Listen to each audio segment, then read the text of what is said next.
I was saying good morning. It's not good morning, 1, and 2, I was muted, so I apologize. Can you all hear me okay? Right, well, I am going to get started. We might have a few stragglers come in, and Kia, if I can ask that you keep an eye on the waiting room and help those folks in, that would be great. If you guys haven't already, please go ahead and drop your name, your email, and your organization in the chat box. We will be sending a follow-up email after this session with links to many of the resources that we're talking about. So I'm going to go ahead and get started. We will first be speaking, of course, introducing ourselves. We'll talk about what is crisis cleanup. Some of you may be familiar with it, some of you may not. We'll talk about the tech requirements. It's very simple. There's just some do's and don'ts. I did not update this agenda because this is for our phone agents, so I apologize, but we will also be talking about additional resources in addition to the crisis cleanup platform, and why it's so important that community organizations do use crisis cleanup and the strategy behind it. So first, let's introduce the crisis cleanup platform to you all. If you guys have any questions or comments along the way, we're a fairly small group, so you're welcome to drop your questions in the chat or unmute yourself and ask the question verbally to the group. But I want to share that the Texas Gulf Coast Regional Voluntary Organizations Active in Disaster, that's VOAD, and the Harris County Long-Term Recovery Committee are both overarching organizations that are made up, whose members are made up of community organizations who are responding to disasters of all kinds in any situation. And the organizations agree that crisis cleanup is one of the best platforms out there specific to identifying and responding to property damage concerns from residents. And what we see right now is that there are over 200 Houston area residents who have called the crisis cleanup hotline and reported property damage in their homes. Most often, of course, we're seeing pipe breaks, water leaks, water damage as a result of the storm. And what we need now is to balance that out, 200 plus residents, with more community organizations using crisis cleanup to do what you're probably already doing, which is identifying those residents, going to their homes, helping them out. But the more organizations we have using crisis cleanup platform, the more quickly we can all respond and the less duplication of effort there is. So in addition to that, the more data we have so that city officials, county officials, and each of your organizations can see in a snapshot what the extent of the damage looks like. It helps us identify gaps in services so we can maybe move resources to another neighborhood that maybe hasn't received resources, etc. But then each of your organizations has the autonomy to manage your own response efforts, your own cases, etc. And we'll talk about what that looks like.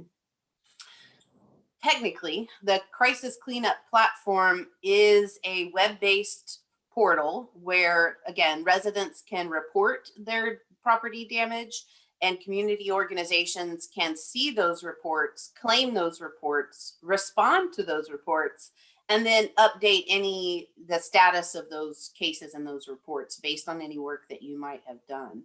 It is focused on property damage. What you'll find is that our volunteer phone agents who are manning the phones are helping residents do 3 things. It's report their property damage in the crisis cleanup platform. And they're encouraging them to complete the Connective Survey here in the Houston area. which captures much more information than just property damage. We'll talk a little bit about that. And then also encouraging survivors to call 211 for any other resources they might need, any other help that they might need. The Crisis Cleanup has put out a training video. It's about 6 minutes long that explains the platform in much more detail. We will certainly dig into that a little bit today, but we will provide the link to that training video in the follow-up email so that you can watch it on your own time. Today's content is really going to focus on information from the organization's perspective. So this is how the platform actually works. Our residents call a crisis cleanup hotline number. We'll share that number with you before the end of the call as well. But Crisis Cleanup is responsible for setting up that hotline. We rely on community organizations to share that number far and wide so that residents know that this hotline number is available to them for their property damage concerns. So residents will call the hotline.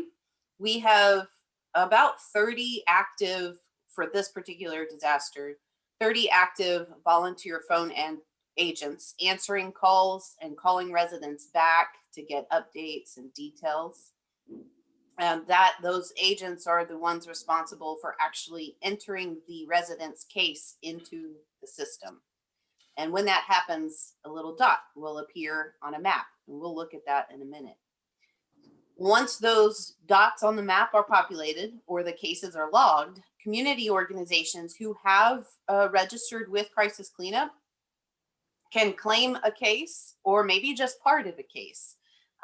What we find is that a resident might have debris that needs to be removed, but they also have a broken pipe. So they actually have two needs. Those separate needs are outlined in the case profile. And if your organization is only doing debris removal, then you would only claim the debris removal piece of that one case file. We'll take a look at what that looks like. But community organizations claim the cases, drive to the residents' homes, complete the work, and update the case profile. What we've found, for those of you who may be familiar with Crisis Cleanup over the last few years, what we have found is that organizations might be responding to some of the residents' needs in the community, but that resident's case profile is never updated in the Crisis Cleanup platform. Well, we have developed a solution to close that loop. So our Crisis Cleanup has built it into their system to add those, quote, old cases, usually about a week old, into the phone agent's callback queue, the lineup of calls. So we have volunteer phone agents that are calling residents back after time has passed to get an update on the status of their need. You know, maybe they fixed it themselves, maybe another organization responded and the case profile was loaded. What that does is it prevents organizations like yours from claiming a case on the map, driving there, and then realizing that there's no longer a need. So while we've got phone agents loading cases, phone agents are also updating cases in the platform. So this is actually a social media image created by Crisis Cleanups for this particular disaster, and we will share this with you in the follow-up email. This is the hotline number specific to the winter storm. It's actually a statewide hotline. So if your organization has an account in Crisis Cleanup, when you log in, you'll see that the entire state of Texas, not just the Houston area, has cases loaded in the system. But we would encourage you, if your organization is not already sharing this information far and wide with your own distribution list or your own clients or on your own social media channels, that you do that so that folks know that this is a resource for them. We would also encourage you on your own to call the hotline number. And there's about I believe it's a 4-minute recorded message. Just listen to the message so that you have an understanding of what residents are also experiencing or learning when they call that hotline number. So the typical work that community organizations who use the crisis cleanup platform for all disasters, not just this one, is the following. So mostly mucking and gutting, debris removal to the curb. Um, there, in some instances, in some communities, in some disasters, there may be organizations that are able to, drive, canvas neighborhoods and pick up that debris that has been moved to the curb and take it away. Excuse me. As of right now, I'm not sure if that's actually happening in the Houston area, but it is a possibility. Oftentimes with some of the hurricanes that we experience, tarping is a urgent and highly frequently needed service, chainsaw work, heavy item removal, and etc. Specifically, unless there is an exception in our community, the services and typical work that is not included or managed in the crisis cleanup platform is debris removal to a landfill. Again, that there could be an exception to that. Fixing pipes. In the past, this has been an exclusion, but because this particular winter storm is all about broken and busted pipes, that has changed. So just, I believe it was yesterday, not yesterday, the day before, Crisis Cleanup added a work option in the platform for phone agents to specifically call out broken pipes or pipe repair is needed. So we can now move fixing pipes from the excluded list to the included list. Just want to make sure everyone is aware. Many of your organizations might already be doing that type of work. A removal of very large trees may not be included, and definitely fire damage is not included because that requires special training, skills, and certifications. So if your organization does some of this typical work, we would absolutely encourage you to use the crisis cleanup platform to activate and mobilize your volunteers and to help your own clients and members or constituents get the help that they need. So at this point, I'm going to stop and ask if there are any questions. I don't know. I can't see the chat. So if Kia, if you don't mind checking to see if there were any questions in the chat. There is a question.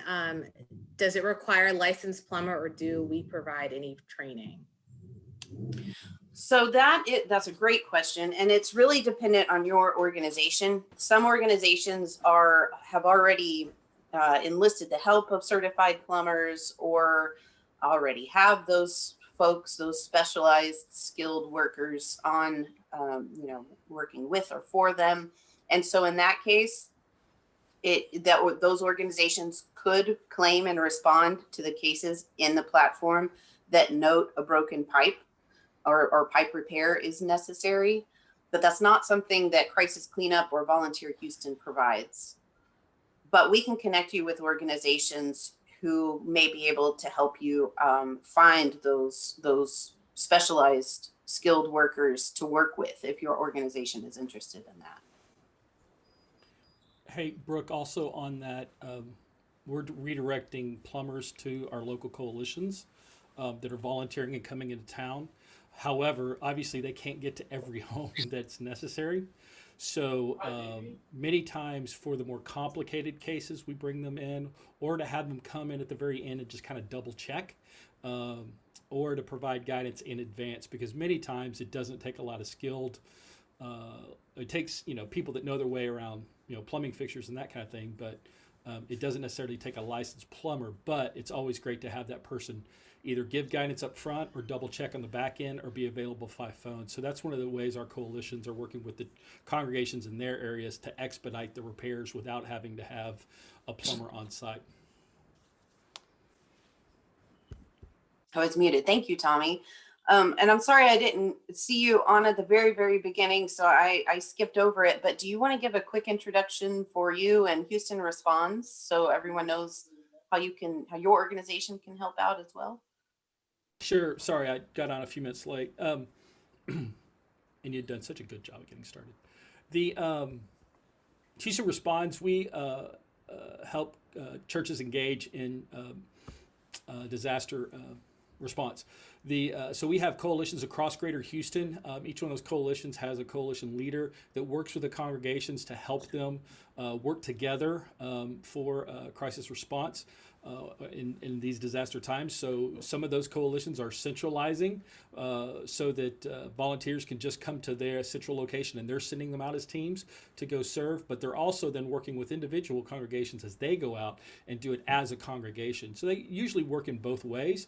And so, but they're connected to the system. They connected to resources. We have plumbing supplies that we have received, purchased and donated, that we're able to provide plumbing supplies for all these coalitions to make sure all the tools and resources are in their hands. So if you're going to be doing this work, please let us know, or if you're interested, we'll help connect your congregation, if you're a congregation, to one of our local coalitions so that you can kind of get the resources, get the support, additional knowledge, and all those kind of things to empower your group to get as busy as you want to get, because there's plenty of opportunity.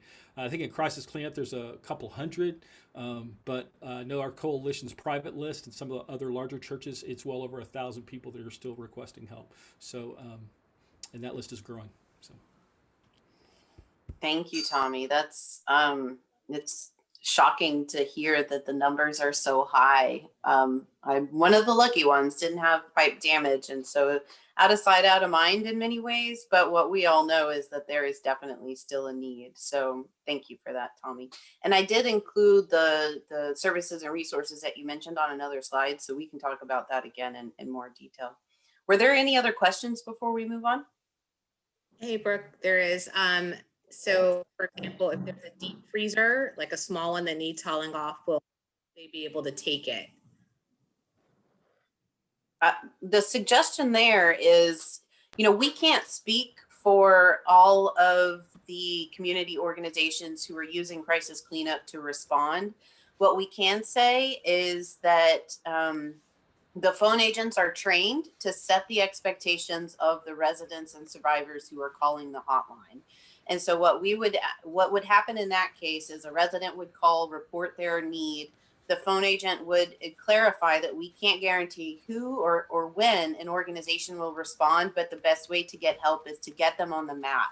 So in that case, I would say, have that person call, report the need, get it on the list on the map so that organizations know that it's a need. And if there's an organization that can respond and do that type of work, they will claim the case and, get the work done.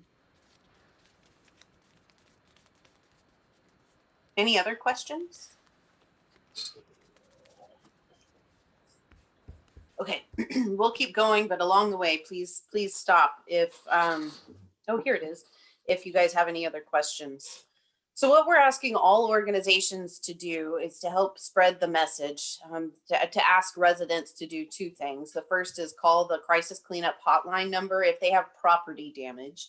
And then also ask everyone to complete the Connective Survey. The organization is called Connective, and they create this survey in response to all disasters for the entire community, not just about property damage, but about all needs associated with whatever the disaster is. And that helps organizations like the city of Houston and Harris County, but also the United Way of Greater Houston and the Greater Houston Community Foundation identify where needs are and, direct resources that way, whether it's funding or community organizations like you all, etc. So we're asking for your help, whether or not you use crisis cleanup to respond to cases, to at least share these two messages with your audiences.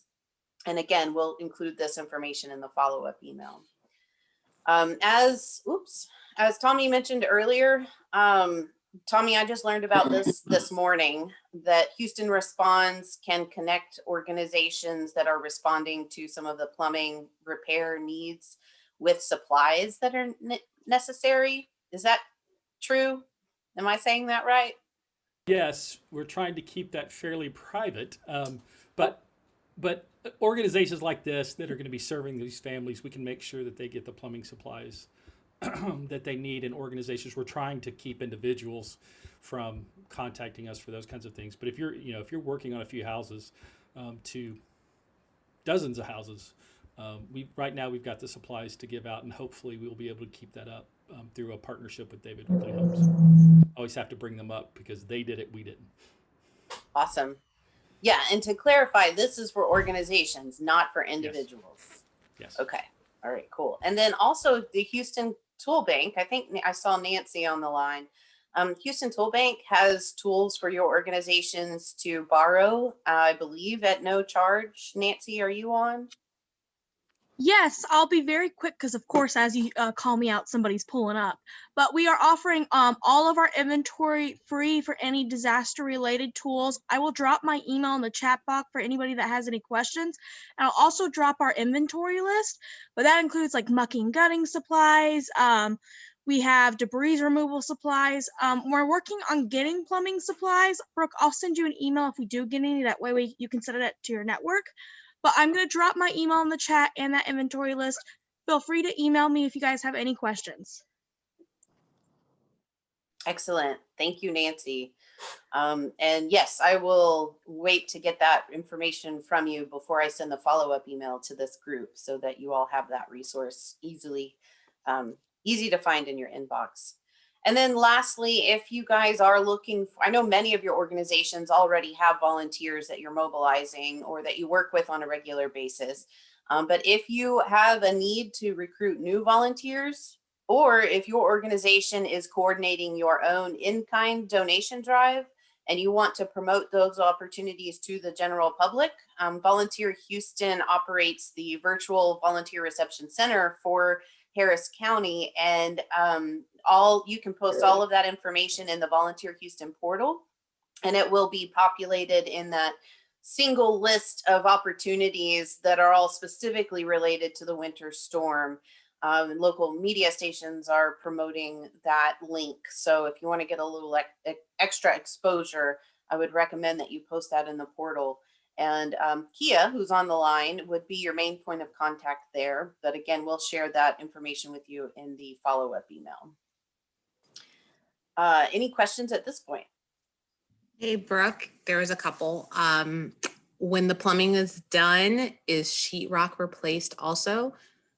And excellent question. So that is completely up to the community organizations' capabilities who are responding to the needs that are logged by the residents. So what would happen is, in fact, I think this is a no.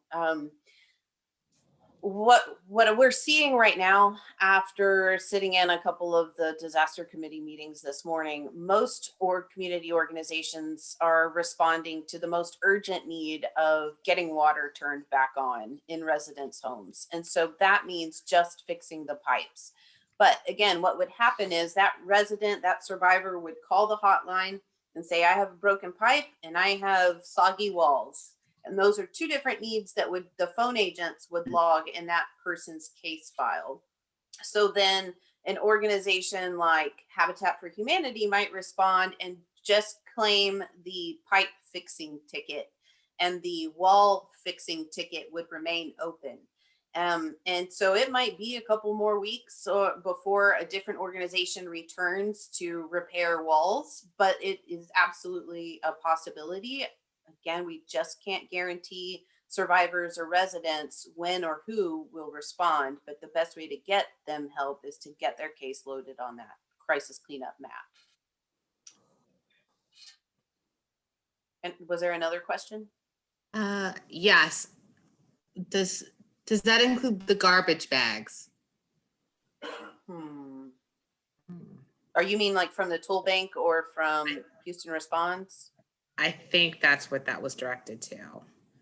Yeah, usually garbage bags and those kinds of things are, I'll let Nancy speak for the tool bank, but I don't think they're usually there. And then the larger ones like bull bag and those kinds of things, those are actually provided by bull bag and those kinds of things, and then they come by and remove the debris. However, I know most of the cities, and if you're in an incorporated area, or you're in an area with, trash service, most of them are preparing to do debris removal days. So what it looks like after Harvey when all the debris kind of builds up and then they come by with these haulers. Most of the cities are expecting to do that now. So if you bag it and leave it out there is what they request, rather than just piling it out there. But usually it doesn't include garbage bags. But again, most of the organizations that are out there doing this, the churches, the congregations, and those kinds of things, as well as the organizations, that's just part of the supplies that they have to expense to do this kind of work. Tommy. I think Nancy was pulled away, but Kia, help me remember. Maybe we can just confirm if the Houston Tool Bank has bags like that available before the call is over. Absolutely. Any other questions? Okay, so I just quickly want to make sure everyone understands that if your organization is going to use a crisis cleanup platform, which we do highly recommend, you should know that that platform works best on Google Chrome, Firefox, Microsoft Edge, Opera, on a laptop or desktop. It does not work well on a tablet or mobile phone, and it doesn't work well with Internet Explorer and Safari, which is, the Apple product or browser. So this is just something to keep in mind. If you are out there in the field and you have volunteers who are in the truck, driving from case to case, this is just, you'll want to use a browser on your, not the Safari browser on your mobile phone. Well, mobile phone wouldn't work that great. So you want to have somebody probably at a desk somewhere with a phone to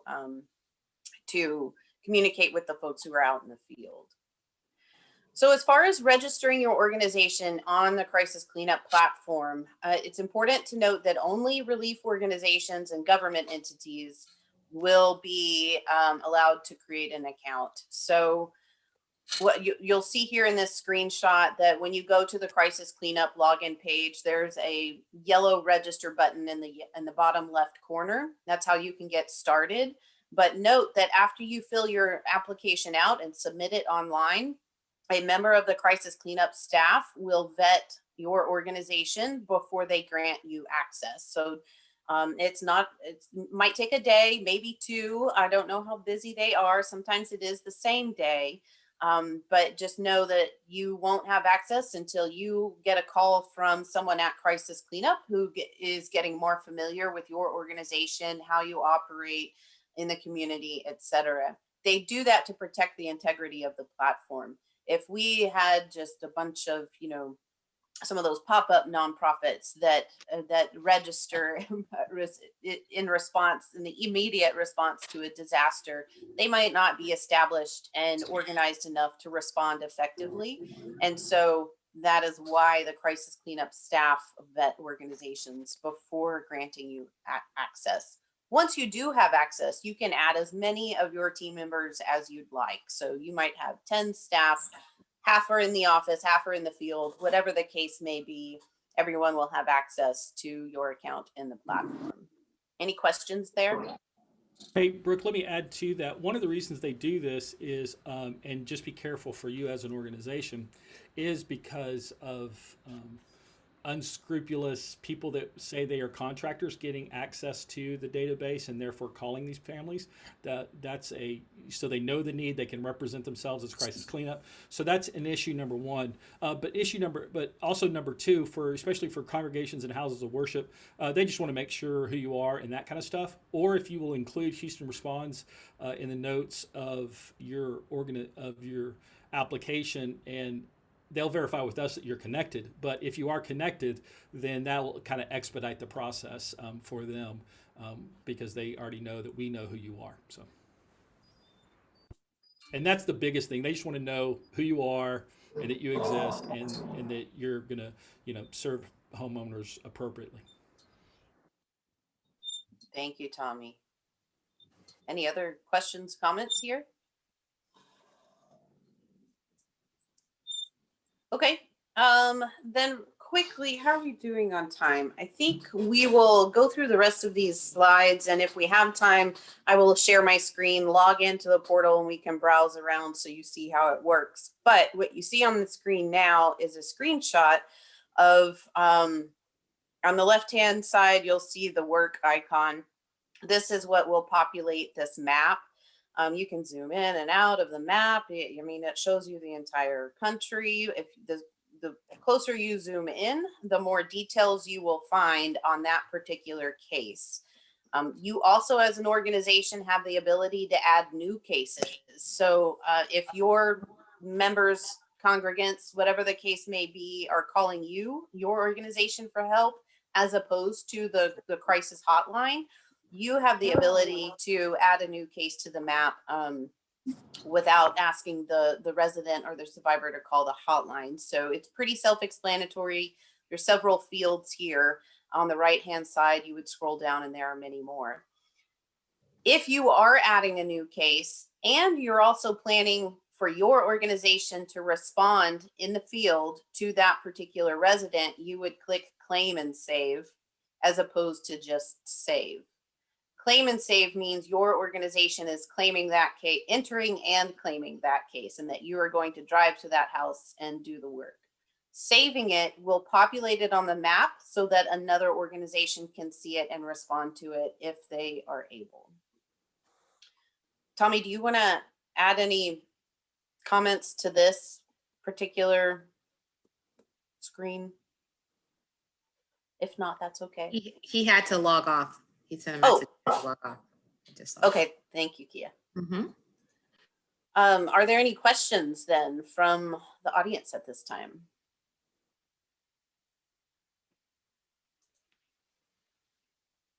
Okay, so let me quickly go through a few more of these slides, just introducing you to how to use or navigate the portal, and then we can log in to the portal live and show you around if there is an interest in that. But also highly encourage you to watch that 6-minute training video from Crisis Cleanup. We'll include the link in the follow-up email to the video because it gives you a much better tour of the portal itself. So as far as claiming a case, this is how it would work. Your residents, survivors would call the hotline that is specific to this winter storm. A phone agent would answer, ask them all of the right questions, and enter that information into their case profile. Now, if you're an organization who has been vetted and has an account with Crisis Cleanup, you would log in, browse the map. You can filter the map down by, like, if your organization only does debris removal, you could filter those needs out so that you only see debris removal cases on the map and you can claim those particular cases.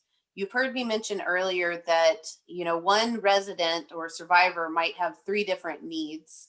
You could claim just the one that you do, and you see how that's done here. You just claim the debris removal, or if you can do all of these, then you would claim all of the work that needs to be done at that one address. Highly recommend that before your organization claims a case and begins driving there, that you call the resident to make sure that they are still in need of those services. And you will have access to the resident's phone number. You can easily do that. And it's highly recommended you do, because what we're finding again is that many residents are either taking care of it themselves, or another organization who is not using Crisis Cleanup may have responded already and the work is done, but the case was never updated in the system.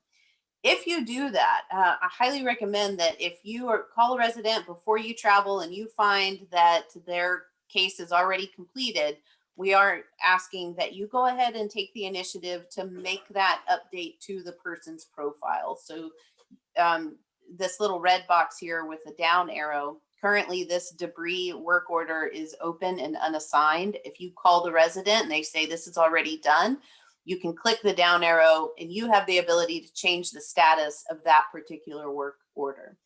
So you could mark it as complete or closed. Again, so just kind of reiterating what we just said, that if you call and you find that the work has already been done, or if your organization does go out there and you are able to do the work, in any and all cases, update the case profile.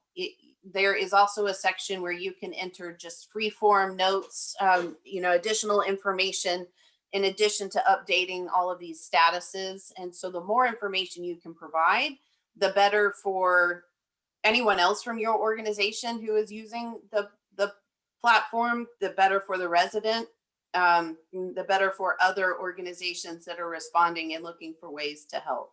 So update case details as often and as much as you can. If you get there, if you decide you can and you should respond to this particular address and you find after all you cannot do the work, definitely go back into the case and unclaim that work order, whether it's the entire thing or maybe just one line. You are perfectly allowed and able to unclaim work orders. And that allows other organizations who might be able to respond to actually see that need on the map, claim it, and go do the work. So consider the platform a communication tool. Those statuses and claims and all that good stuff can be changed as much as they need to. We just ask that you make the effort to do that. You are also able to add photos in case files. It's not necessary, but what I was told this morning in the VOAD and the LTRC meetings is that it's better if there are photos there, because I'm going to totally botch this and I apologize, but the more evidence or proof of work that has been done or damage that was done by the disaster itself, the better the funders are able to divert funds and resources to the areas, communities, residents that need it. So if you're able to upload photos, we ask that you do. And number 4 here, just remember to close the case. That's essentially just updating the status of the work orders that you're working on. And there's also an option for you to log your volunteer hours. It's a simple, I'll show you in a second, it's not like you have to list 10 volunteers' names and the number of hours they did. Each one of them did. It's a one field, how many hours were worked here. And so we do ask that you enter that information as well. So before I move on, any questions?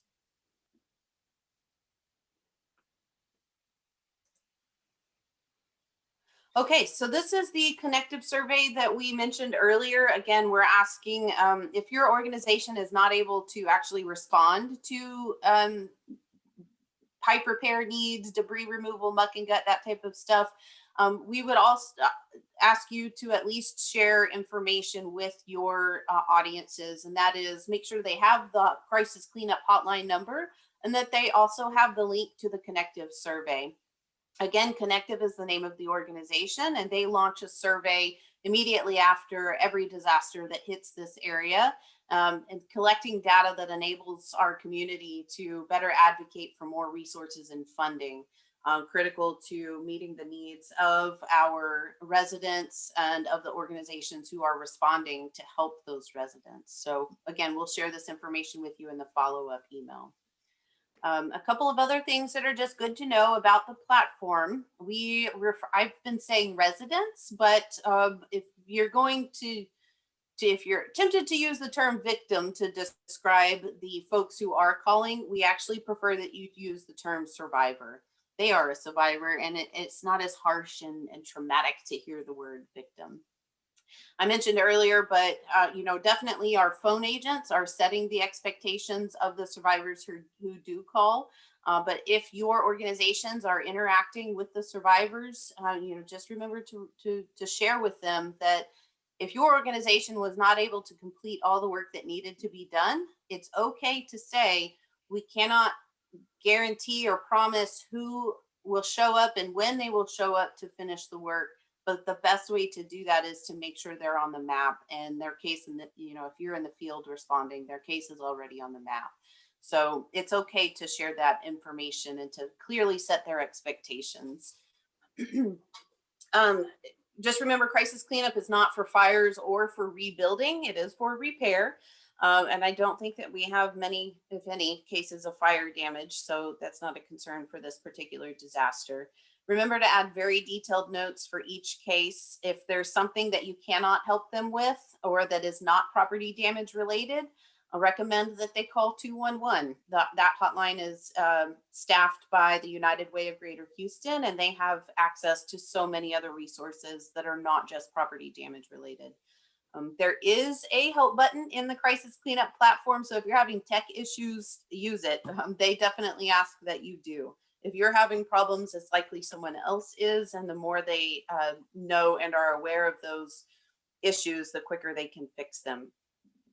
And I have one other bullet here that I cannot see. Oh, other questions. If you have any other questions about anything related to crisis cleanup, reach out to us at Volunteer Houston. You can reach out to anyone who you know is working with it, but we're more than happy to help you. And our email address is info@volunteerhouston.org. Again, we'll include that in the follow-up email. So my question for you is, after hearing everything you've heard, will your organization begin using crisis cleanup? Is that your intention? So if you could drop it in the chat, yes or no, and be honest. It will help us as VOAD and LTRC to understand how organizations are responding, if it's helpful to you to have a platform like crisis cleanup or not, or what other suggestions might be. So I'm going to wait a minute and make sure everyone has a chance to respond. Yes or no, will your organization use crisis cleanup? And either way, no judgment. It might not be the right platform for you.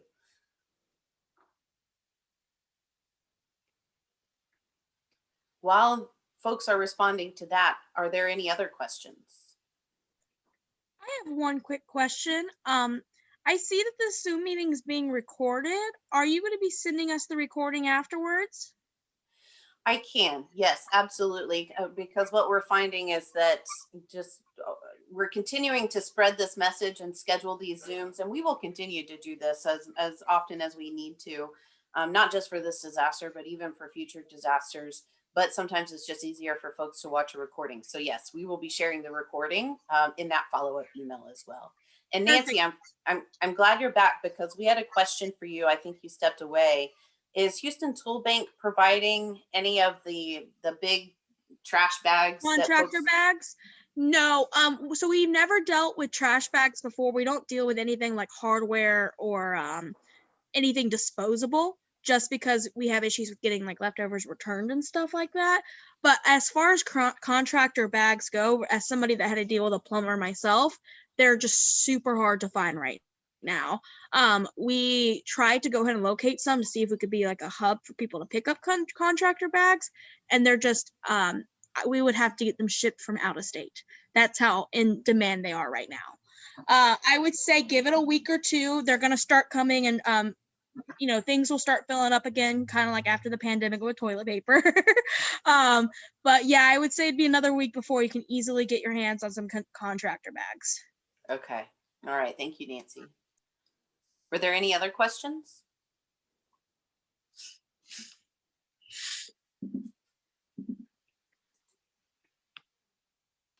Okay, so we have reached the end.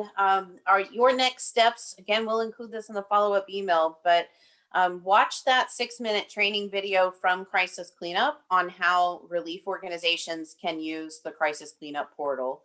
Go ahead and, if you know that your organization will be able to respond or log cases, go ahead and start that registration process. The website is crisiscleanup.org, and you'll find the register button in the bottom left corner. Share the information for residents, for the general public, on your social channels and with your distribution lists and with all of your audiences. That would include the crisis cleanup hotline number for property damage, as well as the link to the Connective Survey, and also 211. It's just a general great resource that is available year-round, not just in response to a disaster. We have also set up an organization action survey, which is an opportunity for any organization responding in any form or fashion to the winter disaster to tell us how and what you're doing and which audiences you're working with. So I'll include the link to that survey as well. If your organization has not already responded, that does include faith organizations. If you have not responded yet, we would ask that you do. That again helps us identify maybe gaps in services in the community or helps connect resources together. Maybe you're doing some of the same work and could, multiply your capacity if you're working together. So we'll make those connections on your behalf. And then lastly, if you have any volunteer needs or in-kind donation drives that you would like to promote to the general public, I would definitely recommend you get those posted in the Volunteer Houston portal, and Kia can help you do that. So with that, one last time, are there any questions or suggestions from those who might already be using crisis cleanup for the good of the group?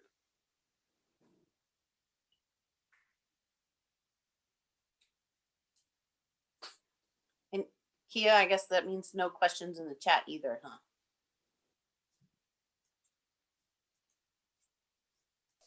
Sorry, I was talking. No, no, no, Okay. it's in the chat. Okay.